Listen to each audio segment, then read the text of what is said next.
السلام عليكم ورحمة الله وبركاته. بسم الله الرحمن الرحيم. الحمد لله رب العالمين. اللهم صل على سيدنا محمد وعلى آل سيدنا ومولانا محمد. അബ്കാനി അദ്ദഹർ. അബ്കാനി അദ്ദഹറു എന്ന അധ്യായത്തിൽ വഖാല ഹിത്താൻ ഇബ്നുൽ മുഅല്ല വയുഖാലു ഇന്നഹാ ലിൽ മുഅല്ല ബിനുൽ ജമാൽ അൽ അബ്ദി. ഇവിടെ പറയപ്പെടുന്ന 7 വരി അത് തബ്രീസിയൊക്കെ അഭിപ്രായപ്പെടുന്നത് ഹിത്താൻ ഇബ്നുൽ മുഅല്ലയുടേതാണ് എന്നാണ്. മറ്റു ചില ശാരിഹുകൾ അത് മുഅല്ല ബിനുൽ ജമാൽ അൽ അബ്ദി എന്ന ഷാഇറിന്റേതാണ് എന്ന് പറയുന്നു. എന്നാൽ ചുരുക്കം ചില ശാരിഹുകളൊക്കെ ഖിതാബ് ബിനുൽ മുഅല്ല എന്ന ഷാഇറിന്റേതാണ് എന്നും അഭിപ്രായപ്പെടുന്നുണ്ട്. ഏതായിരുന്നാലും തനിക്ക് സംഭവിച്ച പതർച്ചയും താഴ്ചയും അധപ്പതനവുമൊക്കെയാണ് അദ്ദേഹം തന്റെ കുറഞ്ഞ വരികളിലൂടെ നമുക്ക് പരിചയപ്പെടുത്തി തരുന്നത്. അതേപോലെ തന്നെ അത്തരമൊരു അവസ്ഥ അദ്ദേഹത്തിന് പറ്റുമ്പോൾ അദ്ദേഹത്തിന്റെ മക്കളെ ഓർത്ത്, പെൺമക്കളെ ഓർത്തിട്ട് അദ്ദേഹം വിതുമ്പുന്ന ഒരു രംഗവും അവസാന വരികളിലൂടെ നമുക്ക് അദ്ദേഹം പറഞ്ഞിരുന്നു. അദ്ദേഹം പറയുന്നു, أنزلني الدهر على حكمه من شامخ عال إلى خفضي وغالني الدهر بوفر الغنى فليس لي مال سوى عرضي أبكاني الدهر ويا ربما أضحكني الدهر بما يرضي لولا بنيات كزغب القطا رددن من بعض إلى بعض لكان لي مضطرب واسع في الأرض ذات الطول والعرض وإنما أولادنا بيننا أكبادنا تمشي على الأرض لو هبت الريح على بعضهم لم تنعت عيني من الغمض. ഷായിർ പറയുന്നു, അൻസലനി ദഹ്റു അലാ ഹുക്മിഹി, കാലം എന്നെ താഴ്ത്തിയിരിക്കുന്നു അതിന്റെ വിധി അനുസരിച്ച്. ഇവിടെ അദ്ദേഹം സമ്മതിക്കുകയാണ് അദ്ദേഹത്തിന് വന്നുപെട്ട താഴ്മ, നല്ല ഉയർച്ചയിലുള്ള വലിയ പുരോഗതിയിലുള്ള ആള് ഒരു സുപ്രഭാതത്തിൽ ഒന്നുമില്ലാത്ത ഒരവസ്ഥയിലേക്ക് എത്തുന്നത് അദ്ദേഹം എടുത്തു കാണിക്കുകയാണ്. അദ്ദേഹം കാലത്തിൻ്റെതായ വിധികളുണ്ട്, കാലത്തിന്റെ രീതികളും വഴികളും ഒക്കെ ഉണ്ട്. ഉയർന്ന ആളുകളെ താഴ്ത്തുക, താഴ്ന്ന ആളുകളെ ഉയർത്തുക എന്ന കാലത്തിന്റെ ആ പോക്ക്, അത് കാലം അത് തുടർന്നുകൊണ്ടേയിരിക്കും എന്ന് പറയാം.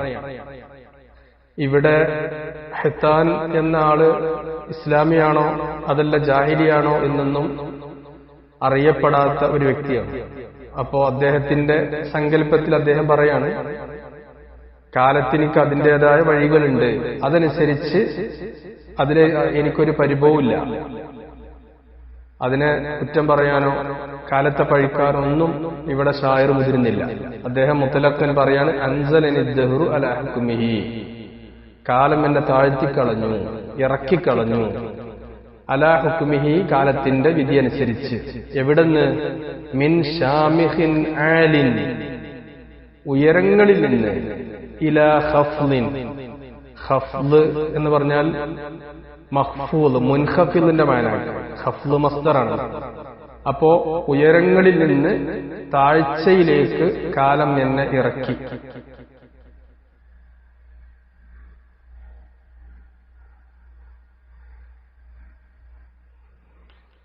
ഷാമിഖ് എന്ന് പറഞ്ഞാൽ മുർത്തഫ്യ എന്നാണ് അർത്ഥം. സൂറത്തുൽ മുർസലാത്തിൽ വജഅൽനാ ഫീഹാ റവാസിയ ഷാമിഖാത്തിൻ എന്ന് പറഞ്ഞില്ല. ആലിൻ എന്ന് പറഞ്ഞാൽ ഉയരല്ല, അപ്പൊ കൂടുതൽ ഉയരമുള്ള എന്ന അർത്ഥം വരും. മിൻ ഷാമിഖിൻ ആലിൻ എന്ന് പറയും. വഗാലനി ദഹ്റു ബിവഫ്രിൽ ഗിനാ, കാലം എന്നെ പരാജയപ്പെടുത്തി. ഗാലനി എന്ന് പറഞ്ഞാൽ ഗലബനി, അഹ്ലക്കനി എന്നൊക്കെ. ഗാലിബാവ എന്ന് പറഞ്ഞാൽ അങ്ങനെയാണല്ലോ. ഗലബനി നൗമു, ഉറക്കം ഗാലിബായി, ഉറക്കം എന്നെ കീഴടക്കി, ആധിപത്യം സ്ഥാപിച്ചു എന്നൊക്കെയാണ് ഗാലനി. ഗുലിബ അലൽ ഹഖി, സത്യത്തിന്റെ അടുത്ത് ആള് പരാജയപ്പെട്ടു എന്നൊക്കെ പറയും പോലെ. വഗാലനി ദഹ്റു, കാലം എന്നെ പരാജയപ്പെടുത്തി. ബിവഫ്രിൽ ഗിന, ബിവഫ്രിൽ ഗിന, ഗിന ആകുന്ന കെസറ, ഗിന കൂടുതലാവൽ കൊണ്ട്. വലിയ സമ്പന്നനായിരുന്നു, ആ നിലക്ക് ഉള്ള ആളെ എന്താക്കാണ്, കാലം താഴ്ത്തിക്കളഞ്ഞു എന്നാണ്. അപ്പൊ ബിവഫ്രിൽ ഗിന, ഗിന വലിയ ഗിന ഉള്ള, വലിയ സമ്പത്തുള്ള സ്ഥിതിയിൽ ആയിരുന്നിട്ട് കാലം എന്നെ എന്ത് ചെയ്തു, നശിപ്പിച്ചു കളഞ്ഞു.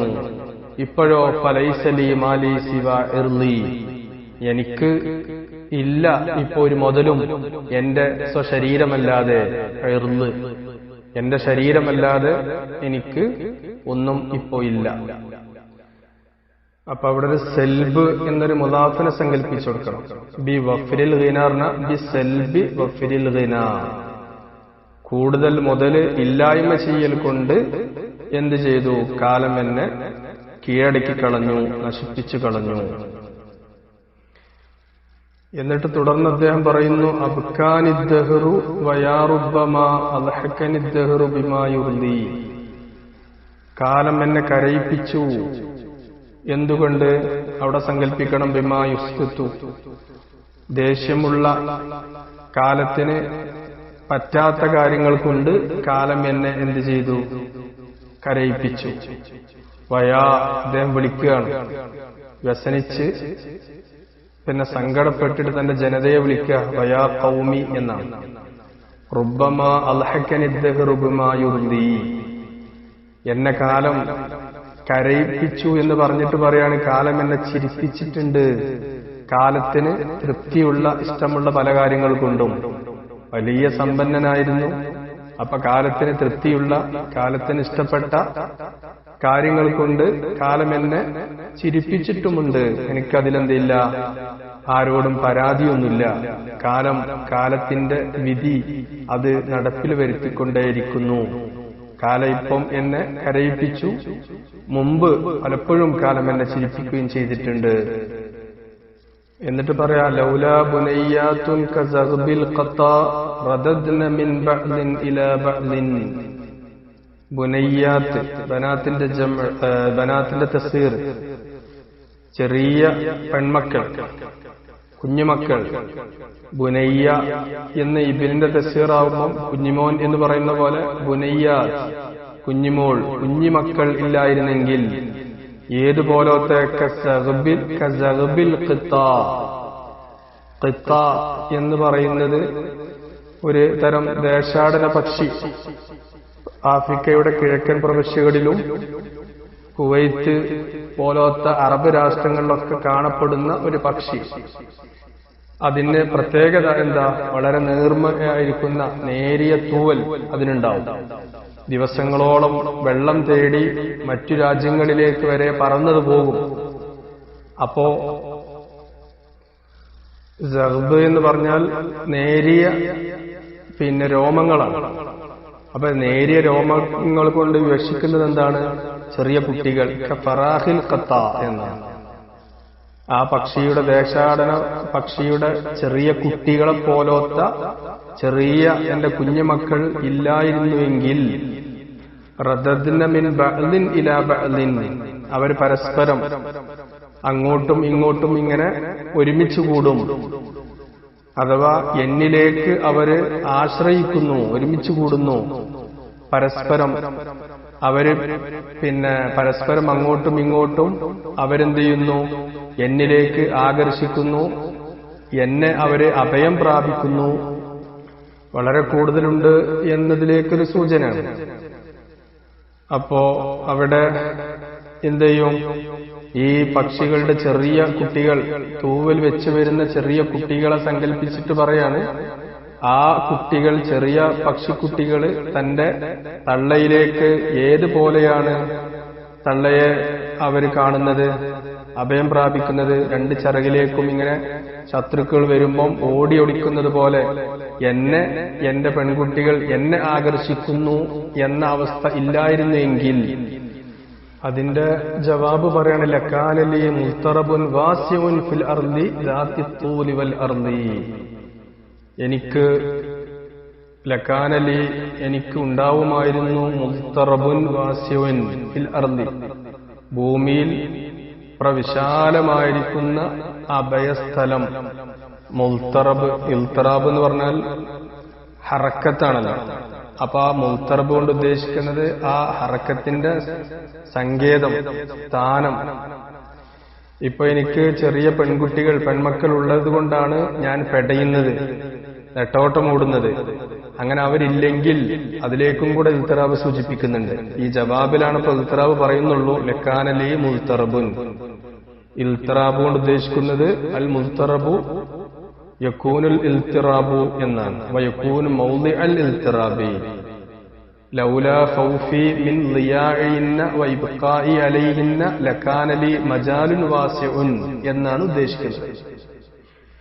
അപ്പൊ അങ്ങനെ അവരെ വിചാരിച്ചിട്ടാണ്, അവര് പാഴായിപ്പോവും, ഒന്നുമല്ലാതെയായി തീരും എന്ന പേടി എനിക്കില്ലെങ്കിൽ ഭൂമിയിൽ, നീളവും വീതിയുള്ള വിശാലമായിരിക്കുന്ന ഭൂമിയിൽ ധാരാളം അഭയസങ്കേതങ്ങളും അഭയസ്ഥാനങ്ങളും എനിക്കുണ്ടാവുമായിരുന്നു. അവരെ വിചാരിച്ചിട്ടാണ് ഞാൻ ഈ രാജ്യം വിട്ട് മറ്റൊരു സ്ഥലത്തേക്ക് അവരെ ഒഴിവാക്കി പോവാത്തത്. എന്നിട്ട് മൊത്തത്തിൽ പൊതുവായൊരു കാഴ്ച, ഇവിടെ ബനാത്താണ് അദ്ദേഹത്തിൻ്റെത് എങ്കിലും അദ്ദേഹം പറയുന്നു, ഇന്നമാ ഔലാദുന ബൈനന അഖ്ബാദുന തംശി അലൽ അർളി. നിശ്ചയം മക്കളെന്ന് പറയുന്നത് നമ്മുടെ ഇടയിൽ അവര് നമ്മുടെ അഖ്ബാദ്, അവര് കരള്, നമ്മുടെ കരളിന്റെ കഷ്ണങ്ങളാകുന്നു. തംശി അലൽ അർളി, ഭൂമിയിലൂടെ അവര് നടക്കുന്നു.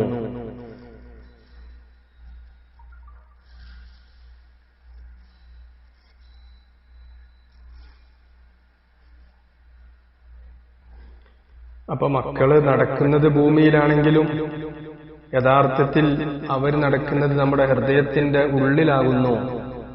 ബാഹ്യമായിരിക്കുന്ന ശരീരം ഭൂമിയിലാണെങ്കിലും സ്ഥാനം, നമുക്ക് അവരോടുള്ള ബന്ധം, അവർക്ക് നമ്മളോടുള്ള ബന്ധവും അത് യഥാർത്ഥത്തിൽ ഹൃദയത്തിന്റെ ഉള്ളിലാണ് എന്ന് മക്കളെ വളരെ സ്നേഹത്തോടെ വാത്സല്യത്തിൽ അദ്ദേഹം പറയുകയാണ്. അങ്ങനെ അദ്ദേഹം പറയുന്നു, അദ്ദേഹത്തിന് കാലം ഒരുപാട് ഉയർച്ചയിൽ നിന്ന് താഴ്ചയിലേക്ക് വരുത്തി, ഒന്നുമില്ലാത്തൊരവസ്ഥയിലാക്കി. പക്ഷെ അത് പരാതിപ്പെടാനില്ല.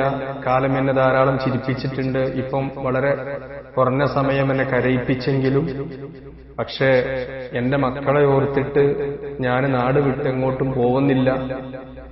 മക്കളില്ല എങ്കിൽ എനിക്ക് ധാരാളം ഭൂമി പ്രവിശാലമാണ്, എവിടെയെങ്കിലുമൊക്കെ പോവാമായിരുന്നു എന്നൊക്കെ പറഞ്ഞ് മക്കളുടെ സ്ഥാനവും, അവർ നടക്കുന്നത് ബാഹ്യമായ ശരീരം ഭൂമിയിലാണെങ്കിലും സ്ഥാനം അവർ ഹൃദയത്തിലാണ്, അവരെന്റെ കരളിന്റെ കഷ്ണങ്ങളാണ്, അവർക്കുള്ള സ്ഥാനം ഹൃദയത്തിലാണ് എന്നൊക്കെ പറഞ്ഞിട്ട് അദ്ദേഹം പറയാണ്, ലൗ ഹബ്ബത്തി സീഹു അലാ ബഅദിഹിം ലം തനഅത് ഐനി മിനൽ ഗംദി.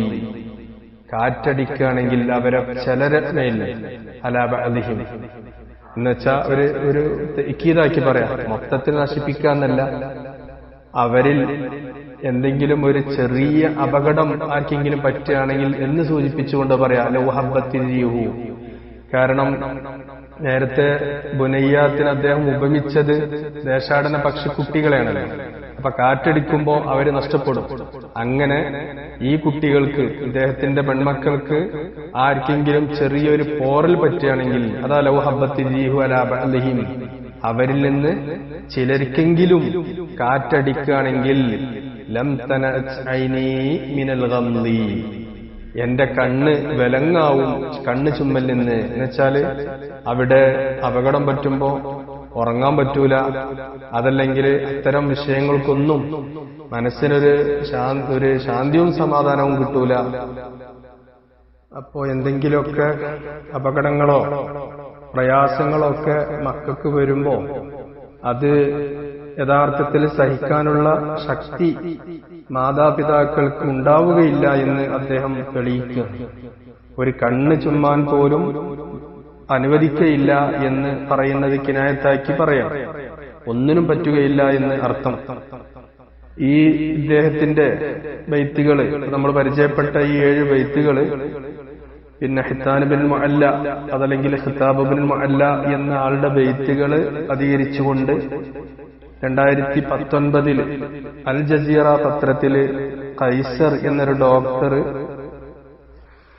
ഓർമ്മ ശരിയാണെങ്കിൽ കൈസർ ബിൻ കബാഷ് എന്നോ പേരുള്ള ഒരു ഡോക്ടർ ഇതുമായി വിശദീകരണം അദ്ദേഹത്തിന്റെ ലേഖനം എഴുതിയിട്ടുണ്ട്. വളരെ വിശദീകരിച്ചുകൊണ്ട് മക്കളും പിന്നെ ഉമ്മയും ഉപ്പയും ഒക്കെ തമ്മിലുള്ള ബന്ധങ്ങളും, അതുപോലെ തന്നെ അവരെ ഇല്ലായ്മയിൽ നിന്ന് ഒന്നുമില്ലാത്ത സമയത്ത് അവരെ ഉയർത്തിക്കൊണ്ടുവരുന്ന വിഷയത്തിലൊക്കെ മാതാപിതാക്കൾക്ക് വലിയ പങ്കുണ്ട് എന്ന് അദ്ദേഹത്തിന്റെ ലേഖനത്തിലൂടെ ഈ വരികൾ, ഈ 7 വരികൾ വിശദീകരിച്ചുകൊണ്ട് അദ്ദേഹം 2019 അൽ ജസീറ പത്രത്തിൽ ലേഖനം എഴുതിയിട്ടുണ്ട്. അപ്പൊ പറഞ്ഞു വരുന്നത് വളരെ വളരെ ചെറിയ ബൈത്താണെങ്കിലും വലിയ അർത്ഥങ്ങളുള്ള, അതല്ലെങ്കിൽ ഇത്തരം വിഷയങ്ങളിലൊക്കെ ധാരാളം പിന്നെ അറിഞ്ഞിരിക്കേണ്ട കാര്യങ്ങൾ ഉണ്ട് എന്ന് നമുക്ക് ഇത്തരം ബൈത്തുകളൊക്കെ മനസ്സിലാക്കി തരുന്നത്. വാഖിറു ദഅ്വാനാ അൽഹംദുലില്ലാഹി റബ്ബിൽ ആലമീൻ. അസ്സലാമു അലൈക്കും വറഹ്മത്തുള്ളാഹി വബറകാതുഹു.